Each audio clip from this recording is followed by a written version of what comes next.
What on Kratos Earth is going on over at CMON? They are spawning board games as if there is no tomorrow. Only a couple of weeks ago we took a look at the Dead Keep and here is God of War. Is this going to be another dice chucker or is it something completely different? What is definitely unusual for CMON is the amount of players. So let's go and jump into this GameFound campaign together.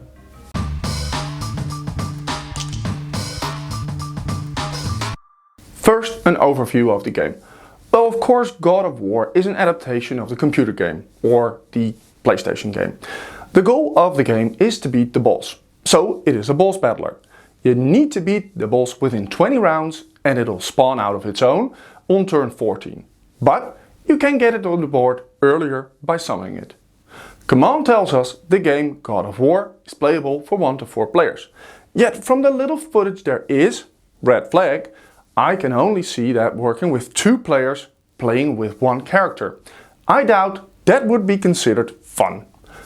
I believe it's a solid 2-player game and a good 1-player game. But I am getting off track. Those who know CMON know that you usually get a lot of plastic enemies. With God of War they are a little more conservative. The standard Zombicide player boards aren't used either. There are only 3 player boards, one with both Kratos and Atreus for the single player version and separate player boards for each character for the normal version.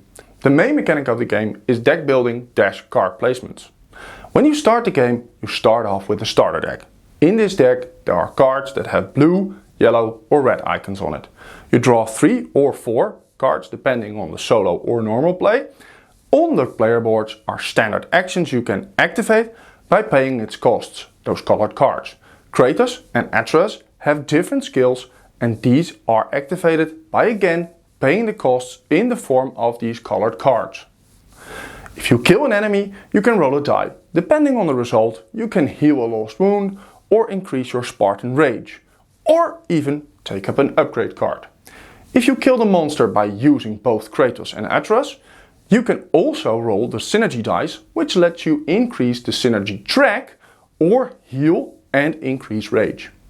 The synergy track will provide you again with upgraded cards or different skills or changes to your player board. The last one, I believe, is to change the standard abilities or to increase your HP or the number of cards you can draw. For the enemies to start acting, 2 cards are drawn. One containing a symbol in a color and one with multiple actions that are activated by the matching drawn symbol from the previous card. Monsters have HP, range and a number of attacks. Monsters can spawn on the indicated colored spawn points. Combat is all in all actually very straightforward. You just play your cards and they start auto hitting you if the conditions are met. Okay, so now on to the good, the bad and the ugly of God of War. Well, let's start with the ugly. I think we need to pay attention to a crowdfunding release from CMON and it not having a prototype. The only thing we've seen is a video of Tabletopia. I'm not used to this from CMON and I have my reservations if this God of War game is actually releasable. Sure, in any game released by crowdfunding there is a sort of beta or an alpha stage and it is never directly releasable. But this seems to give me the vibes that the alpha stage is really the thing they are going for. What I'm trying to say here is that I have a big red flag with this campaign and I might advise you to stay away from it till more footage shows it's worth going for. Now, what is the survivability of this game in the long run? I don't think it's a game that'll stay on your shelf once you've played it. I wonder how much variety is possible with 2 characters and a couple of scenarios. How much fun is it to keep playing with these 2 characters who can change their skill tree to some degree, but not that much. One part of the tree will eventually turn out to be better, so you will go for that one if you want to win. Okay, now let's try and get into the good stuff. Well, it looks like a rather clean game. One of CMON's signatures is that its game usually is pretty clean in the rule department. But this one looks especially straightforward to play. The game's required table space is also small. You have the game board which is small compared to other games. I do hope that they won't try increasing it during the production, but hey, pause there. Then we have our player boards and we have the enemy player board. That is pretty much the whole shabam. Oh yeah, I forgot that you need to store your plastic enemies somewhere if they are not on the board. Personally, I really like the card placement mechanic in this game and the need to think about your attacks and your standard abilities. Did you draw the right cards to do what you were thinking to do, or do you need to rechange your strategy?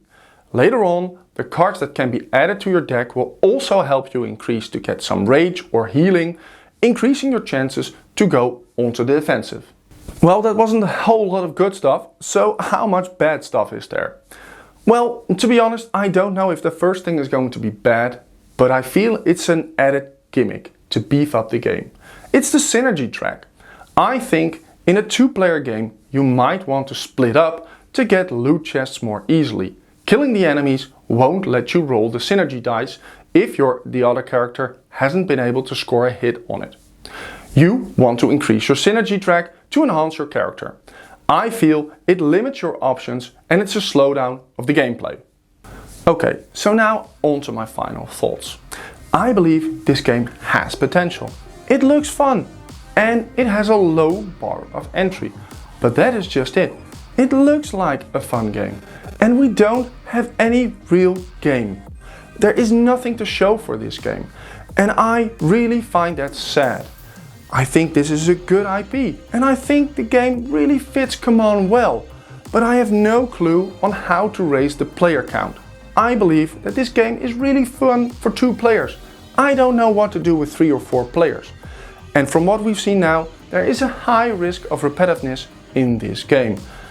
I do not know what they need to do to increase the value or added effect of this game, but I do think that you don't need to want to invest in this game right now. So come on, if you're watching, if you're listening, stop this campaign, go back to the drawing board and think about this game very good, because I can't tell you what has to change or has to be done better to create a good game. I don't really see any potential in this game other than making it smaller and more sizable for a smaller player base with more variety. And it's up to you to find that variety. Now, on that angry rant and sad note, I will leave you all. If you did enjoy this non-sponsored review, leave a like, comment, or even consider subscribing. Thanks for watching and we'll see you in the next video.